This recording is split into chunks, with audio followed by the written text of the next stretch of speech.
Welcome! This video will show you how to assemble the metal frame onto which everything else will be mounted. You will have to remove the metal components you will need. You can use cutter pliers or regular pliers to twist off pieces if you prefer, but most pieces can be twisted off by hand. Take care not to hurt yourself when you do this. Following the manual is always the best way to ensure what components you'll be needing. Always pay close attention to the orientation of the components before fastening them together. Keep this thoroughly in mind because a mistake can mean having to undo a lot of work. In this video, we won't be separating all the pieces straight away, but if you wish, you can remove them all. You can identify what pieces you need from a drawing on each page of the manual. The first pieces we'll be fastening together are these you see here. We'll need screws, nuts and washers, but again, be sure to verify exactly which type by looking at the corresponding step in the manual. We can't emphasize enough how important it is to double check the orientation of the pieces.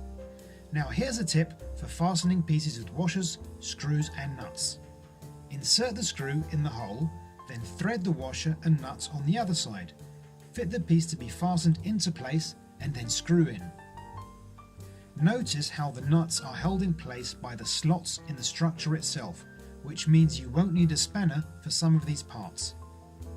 Also be patient, these are precision parts and slotting everything into place straight away can sometimes be difficult.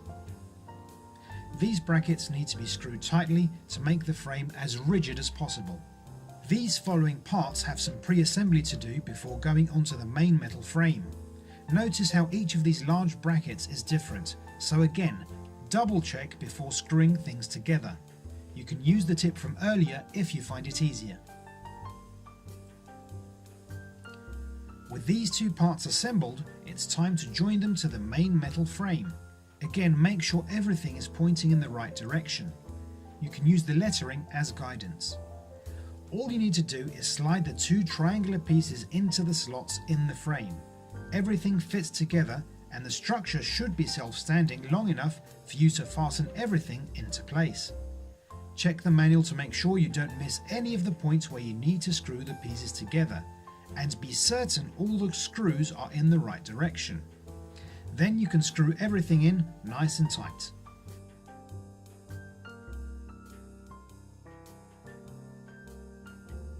Don't be afraid to tilt or lay the frame on its side if it makes it easier to apply the nuts and bolts, and will be held in place in the following steps. This rear part is not symmetrical. There are symbols on either side that show the piece's orientation, and you should double check the manual to make sure it's screwed in the correct way.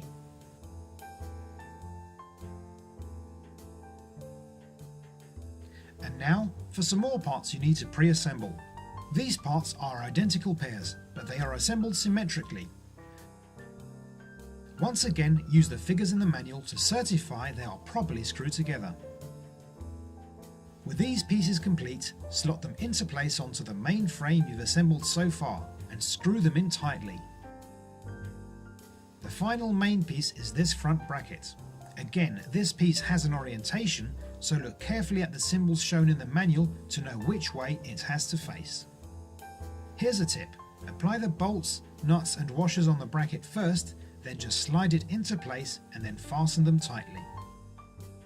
In this step we'll be assembling some of the motors. You will need to use the marker to write on the motor's label. You can use what you like, but it has to be clear. Here we cross out everything except Y-axis. Mount to the Y-axis motor with the wires coming out of it facing downwards. Apply the washers and screws, but don't tighten them. Leave them loose enough so that the motor can be moved back and forth, so you can tighten a belt later on. The Z-axis motors are labelled as such, and the motor with the shortest wire and closer to the connector plug should be mounted on the side you see here. The cables should be facing the rear of the printer frame.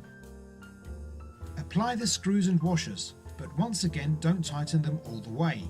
You need some play to fasten some more parts further along the assembly process. You need to hold the cables in place by fastening them to the frame with cable ties.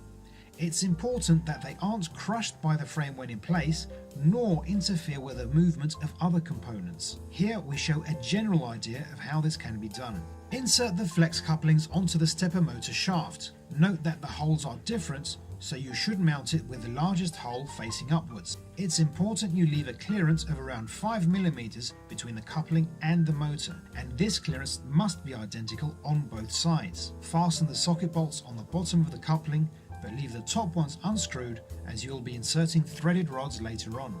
In this last part, you'll be fastening some pulleys. These pulleys will have a belt on them, so they need to line up, and that's why you need to comply with the clearances in the manual.